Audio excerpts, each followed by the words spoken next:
আসসালামু আলাইকুম।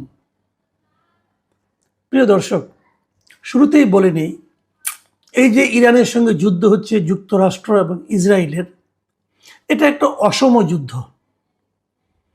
অসম যুদ্ধ এই অর্থে যে ইসরায়েল কিংবা আমেরিকা, যাকেই বলি না কেন, এককভাবে এই দুই দেশের যে কোনো দেশের সামরিক শক্তি, এবং সামরিক শক্তি বলতে মানে সামরিক যে আপনার পারমাণবিক শক্তি বলেন অথবা যুদ্ধাস্ত্র বলেন, এগুলো ইরানের চেয়ে বেশি আছে। একজনেরই বেশি আছে, তো দুজন তো আরো বেশি আছে। সেই হিসেবে এটা একটা শক্তিমত্তার বিবেচনায় একটা অসম যুদ্ধ। কিন্তু বাস্তবতা কি হচ্ছে? অসম যুদ্ধ অনেক সময় অনেক কিছু হয়। আপনারা নিশ্চয়ই আমাদের ইসলামের ইতিহাসে যে বিখ্যাত একটা যুদ্ধ আছে, বদরের যুদ্ধ, সেটাও জানেন। সেটাও কিন্তু শুরুতে অনেকে মনে করেছিল একটা অসম যুদ্ধ। মাত্র ৩১৩ জন সৈন্য নিয়ে কিন্তু ওদের ১,০০০-এর উপরে সৈন্য ছিল, অসম যুদ্ধ ছিল। কিন্তু সেই যুদ্ধেও কিন্তু একটা পরাজয় হয়েছে। এমনকি আমাদের মুক্তিযোদ্ধাদের সঙ্গে পাকিস্তানি বাহিনীর যদি যুদ্ধাস্ত্রের কথা আমরা বিবেচনা করি, তাদের যে সমস্ত অস্ত্রশস্ত্র ছিল, আমাদের কাছে কি ছিল বলেন? 303 রাইফেল ছাড়া। টোটালি একটা অসম যুদ্ধ ছিল। কিন্তু যুদ্ধাস্ত্র কার কি আছে সেটা যেমন জরুরি, তেমনি এই যুদ্ধে যারা লড়াই করছে তাদের কি মনোভাব সেটাও তেমন জরুরি। একদল যুদ্ধ করে দখল করার জন্য, আরেক দল যুদ্ধ করে নিজেদেরকে রক্ষা করার জন্য। যে রক্ষা করার জন্য যুদ্ধ করে সে কিন্তু মরিয়া, কারণ সে রক্ষা করতে না পারলে তার অস্তিত্ব বিলীন হয়ে যাবে। আর যে দখল করার জন্য যুদ্ধ করে, তার দখল একটু পরে হলেও চলে, একটু আগে হলেও চলে, তারা কিন্তু মরিয়া না অতটা। তাদের মধ্যে একটা কুচিন্তা কাজ করে, বদ মতলব কাজ করে। আর যারা রক্ষা করতে চায়, যারা নাকি আত্মরক্ষার জন্য যারা যুদ্ধ করে, তারা কিন্তু বেপরোয়া মরিয়া হয়ে যায়। তারা ভাবে, যারা জানে যে হয় জয় করো অথবা মরে যাও। ইরানের এখন সে অবস্থা। ইরানের অত বেশি অস্ত্র নাই, ইরানের পারমাণবিক অস্ত্র নাই, এগুলি নাই, কিছু নাই। তারপরেও এখন পর্যন্ত আমরা যতটুকু দেখতে পাচ্ছি, যুদ্ধে কি যুক্তরাষ্ট্র বা ইসরায়েল খুব সুবিধা করতে পারছে? ভেবে দেখুন একবার, খুব কি সুবিধা করতে পারছে? আমি কিন্তু তা মনে করি না। আপনারা দেখবেন মধ্যপ্রাচ্যের বিভিন্ন দেশে যুক্তরাষ্ট্রের যারা নাগরিক আছে, এরই মধ্যে যুক্তরাষ্ট্রের কাছে যুক্তরাষ্ট্র তাদেরকে বলেছে যে তারা যেন এই দেশগুলো ছেড়ে চলে যায় নিরাপদ স্থলে। মানে অনেক দেশ, এই যে কাতার, কুয়েত, তারপর ওমান, সৌদি আরব এবং আপনার ইউএই, এই সমস্ত দেশে যে প্রচুর মানে যুক্তরাষ্ট্রের নাগরিকরা আছে, তারা কিন্তু এই দেশগুলো ত্যাগ করে চলে যাচ্ছে। যুক্তরাষ্ট্রেরই বলছে তোমার দেশ ছেড়ে চলে যাও। কেন? এক ইরানের ভয়ে।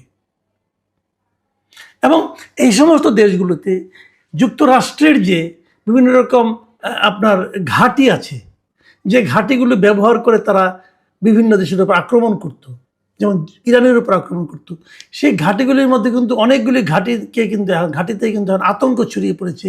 এই বুঝি ইরানের মিসাইল এসে এখানে পড়ছে। অলরেডি আমরা জেনেছি যে কাতারে তাদের অত্যন্ত গুরুত্বপূর্ণ যুক্তরাষ্ট্রের একটা রাডার ছিল, যেটাকে বলা হয় ANFPS 132 block 5 early warning radar. মানে এই রাডারটা এমন ছিল যে ইরান থেকে যদি যে কোনো দেশের দিকে যদি একটা অস্ত্র, ব্যালিস্টিক মিসাইল অথবা কোনো কিছু যদি পাঠানো হয়, সঙ্গে সঙ্গে এই রাডার সেটা বুঝতে পারে। ইরান কিন্তু এই রাডারটিকে ধ্বংস করে দিয়েছে। এই রাডারটার দাম, এটা করতে তাদের খরচ হয়েছে $1.1 বিলিয়ন।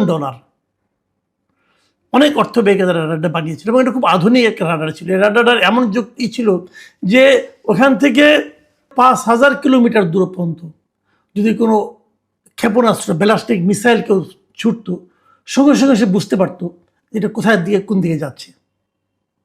মানে ইরান থেকে কোনো একটা ব্যালিস্টিক মিসাইল যদি কেউ ইসরায়েলি দিয়ে অন্য কোনো জায়গায় দিকে যদি নিক্ষেপ করা হয়, সঙ্গে সঙ্গে রাডারটা বুঝতে পারতো যে এই মাত্র একটা মিসাইল নিক্ষেপ করা হলো। ফলে তারা ওখানে সতর্কতামূলক ব্যবস্থা নেয়।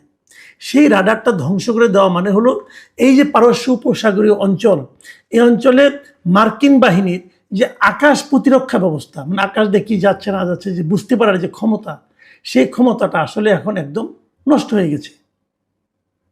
তো ইরান কিন্তু এরকম মানে অত্যন্ত যুক্তিসঙ্গতভাবে অত্যন্ত বেছে বেছে তারা কিন্তু কাজগুলি করছে।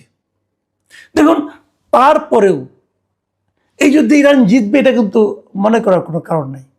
কিন্তু মার্কিন যুক্তরাষ্ট্র জিতবে না, মার্কিন যুক্তরাষ্ট্র জিততে পারবে না। দেখুন, আধুনিক মার্কিন যুক্তরাষ্ট্র কি ইরানকে দখল করতে পারবে না? সেটাও পারবে না। একদম নিশ্চিত থাকেন আপনি, পারবে না। ইরানকে দখল করা যায় না। আপনি যদি ইরানের ইতিহাস দেখেন, একটা জাতিকে দখল করতে গেলে কি হয় জানেন?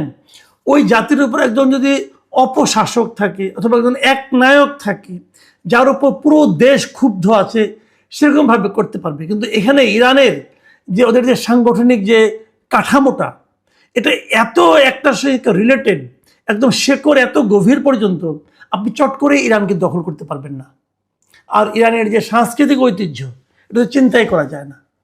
এই পুরো অঞ্চলের মধ্যে আপনি যদি হাজার বছরের ইতিহাস ঘাটেন, তাহলে দেখবেন যে ইরান হচ্ছে এমন একটা দেশ, যে দেশ কখনোই কারো করদ রাজ্যে পরিণত হয়নি। কখনোই এরা কখনো পরাধীনতা, কখনো এরা পরাধীন ছিল না কখনোই। এরা হাজার বছর ধরে কিন্তু একটা স্বাধীন জাতি। এমন জাতিকে ওই যে আপনি উপনিবেশ স্থাপন করবেন, নিজের পুতুল সরকার বসাবেন, এটা মনে হয় আমেরিকার এই আশা মনে হয় সফল হবে না। দেখেন, আধুনিক সময়ে যুদ্ধ জয়টা কি, দেশ জয় করা মানে কি? আপনি পারবেন, আপনি ওখান থেকে পারমাণবিক বোমা নিক্ষেপ করতে পারবেন, ইরানকে ছারখার করে দিতে পারবেন, সব পারবেন। কিন্তু সেই ছারখার করে দেওয়া ছায়ের নিচ থেকে নতুন এক ইরান গজিয়ে আসবে, ওটাকে আপনি থামাতে পারবেন না। এবং যুক্তরাষ্ট্র এখানে, এটা আধুনিক যারা নাকি যুদ্ধশাস্ত্র নিয়ে কথা বলেন, তারা অনেকে বলেন কোনো দেশ জয় করা মানে সেই দেশে তার সৈন্যের বুট মানে পা যেয়ে পড়া। এটা যুক্তরাষ্ট্র কখনোই ইরানে পারবে না, নেভার। তাহলে এই যুদ্ধে আসলে কিভাবে যুক্তরাষ্ট্রের জয় হবে? একটা কথা মাথায় রাখবেন, যুদ্ধ কিন্তু ইরান করছে না, যুদ্ধ কিন্তু যুক্তরাষ্ট্র এবং ইসরায়েল ইরানের উপর চাপিয়ে দিয়েছে। যুক্তরাষ্ট্রের ট্রাম্প সরকার মানে ডোনাল্ড ট্রাম্প, উনি তো নিজে শুরুতেই বলেছেন যে তার লক্ষ্য হলো ইরানের সরকারকে উৎখাত করা। সরকারকে তারা উৎখাত করতে চায় এবং সে নতুন সরকার বসানো হচ্ছে। এটাই হলো যুক্তরাষ্ট্রের মূল উদ্দেশ্য। যদি সেই উদ্দেশ্য সফল না হয়, তাহলে ধরে নেবেন যুক্তরাষ্ট্রের এই যুদ্ধে পরাজয় হয়েছে। এবং আমি নিশ্চিতভাবে বলতে পারি, সম্ভবত সেই লক্ষ্য তাদের অর্জিত হবে না। কারণ ইরানের আয়াতুল্লাহ আলী খামেনিকে হত্যা করা হয়েছে, কিন্তু পাশাপাশি কিন্তু ইরানের ভেতর থেকেই ওই ভ্যাকুয়ামটা মানে ওই শূন্যতাটা কেউ টের পাচ্ছে না।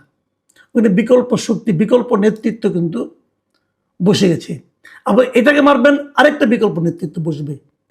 সরকার উৎখাত সম্ভব হবে না। এটা হতো যদি ইরানের অভ্যন্তরে এই সরকারের এগেনস্টে একটা শক্তিশালী শক্তি, এক বা একাধিক, তারা যদি থাকতো। কিন্তু ওখানে ইরানের অভ্যন্তরে যারা এতদিন খামেনি সরকারের বিভিন্ন অনুশাসন, বিভিন্ন পদক্ষেপের সমালোচনা করত, তারাও কিন্তু এই যুদ্ধে এখন ঐক্যবদ্ধ হয়ে গেছে। এবং সবাই মিলে কিন্তু যুক্তরাষ্ট্র এবং ইসরায়েলের যে আগ্রাসন, তাদের যে আক্রমণ, তার প্রতিহত করার জন্য তারা সবাই কিন্তু ঐক্যবদ্ধ হয়ে গেছে। ঐক্যবদ্ধ জাতিকে হারানো না বড় কঠিন। বিপরীত দিকে দেখেন, এরই মধ্যে যুক্তরাষ্ট্রের ভেতরেই এই যুদ্ধের বিরুদ্ধে মানুষের মধ্যে এক ধরনের প্রতিবাদ দেখা যাচ্ছে। এরই মধ্যে দেখা গেছে যুক্তরাষ্ট্রের প্রতি 4 জনের মধ্যে 3 জনই এই যুদ্ধের বিরোধিতা করছে। যুক্তরাষ্ট্রে যে সাধারণ মানুষ আছে, তাদের মধ্যে প্রতি 4 জনের 3 জন মানে শতকরা 75% মানুষ এই যুদ্ধের বিরোধিতা করছে। যুদ্ধের পক্ষে আছে মাত্র 25% মানুষ। ডোনাল্ড ট্রাম্প তার দেশের অভ্যন্তরে এই যে জনমত, এই যে বিরুদ্ধ জনমত, তাকে কতক্ষণ সে সহ্য করতে পারবে, এটা নিয়েও কিন্তু অনেক শঙ্কা আছে। এখন আজকে যদি ডোনাল্ড ট্রাম্প যুদ্ধের রণভঙ্গ দেয়, নানা রকম আলাপ আলোচনা করে, এর মধ্যে কিন্তু নানা রকম প্রস্তাব যাচ্ছে যে আসো আলোচনা করি, অমুক করি, তমুক করি, কিন্তু ইরানের পক্ষ থেকে কিন্তু সে সমস্ত প্রস্তাবকে মোটেই গুরুত্ব দেওয়া হচ্ছে না। তাহলে ফলাফল, যুদ্ধ কতদিন টিকবে আমরা জানি না, কিন্তু আমি এটা নিশ্চিত করে বলতে পারি, এই অসম যুদ্ধেও যুক্তরাষ্ট্রের আসলে এক ধরনের নৈতিক পরাজয়, যেটা অলরেডি হয়েই গেছে, এটা কিন্তু আগামী দিনগুলোতে আরো বাড়তে থাকবে। আবার বিপরীত দিকে আরেকটা সাইড ইফেক্ট যেটাকে আমরা বলি, সেই সাইড ইফেক্টে আক্রান্ত হবো আমরা। এই যুদ্ধ যদি 2 সপ্তাহের মতো চলে তাহলে আমাদের কিন্তু অবস্থা খারাপ হয়ে যাবে। আমাদের এখানে তেলের দাম, জ্বালানি তেলের দাম বেড়ে যাবে, ডিজেলের দাম বাড়বে, অকটেনের দাম বাড়বে, petrol, furnace oil, jet fuel সব কিছুর দাম কিন্তু বেড়ে যাবে। এবং যদি তেলের দাম বাড়ে, জ্বালানি তেলের দাম বাড়ে, তাহলে তার প্রভাব, তার নেতিবাচক প্রভাব সমস্ত দ্রব্যের মধ্যে পড়বে। সমস্ত দ্রব্যমূল্যে তার নেতিবাচক প্রভাবটা পড়বে। নতুন সরকার আমাদের এসেছে, বিএনপি সরকার, তারাই এই আচমকা যে এই সংকট কিন্তু মানে এটা যে আসবে এটা তো কেউ জানতো না। হঠাৎ করে যে চেপে বসা এই সংকট, এই সংকটে সরকার কিভাবে মোকাবেলা করবে সেটাও আমাদের দেখতে হবে। এ সময় আমাদের জনগণের অধৈর্য হলে চলবে না, এবং জ্বালানি ব্যবহারের ক্ষেত্রে সবাইকে মিতব্যয়ী হতে হবে। আমরা প্রত্যাশা করব যাতে নাকি যুদ্ধ দীর্ঘস্থায়ী না হয়। যুদ্ধ তাড়াতাড়ি শেষ হয়ে গেলেই সবার শান্তি। এবং পুরো বিশ্বের আপনারা জানেন যে আকাশপথ এখন প্রায় অচল অবস্থায় পড়ে গেছে। এই করোনার সময় যেমন হয়েছিল, আর অনেকটা সেরকম। ফ্লাইটগুলো যাচ্ছে না, এক দেশ থেকে এক দেশে যাচ্ছে না, এবং একটা ভয়ঙ্কর অবস্থা। সেই সমস্যার সমাধান কীভাবে হবে আমরা জানি না। তবে আমি নিশ্চিত দেখতে পাচ্ছি এই যুদ্ধে ট্রাম্পের খুব একটা লাভ হচ্ছে। ওনার যে যুদ্ধংদেহী যে চেহারা, সেই চেহারা আমার ধারণা খুব শিগগিরই ম্রিয়মান হয়ে যাবে। হয়তো তারা যুদ্ধে জিতবে, হয়তো ইরানকে তারা ছাড়খাড় করে দিবে, কিন্তু আলটিমেটলি তাদের যুদ্ধে জয় হবে না, বরং যা হবে সেটাই তাদের পরাজয়। প্রিয় দর্শক, এখন এই পর্যন্তই। আল্লাহ হাফেজ।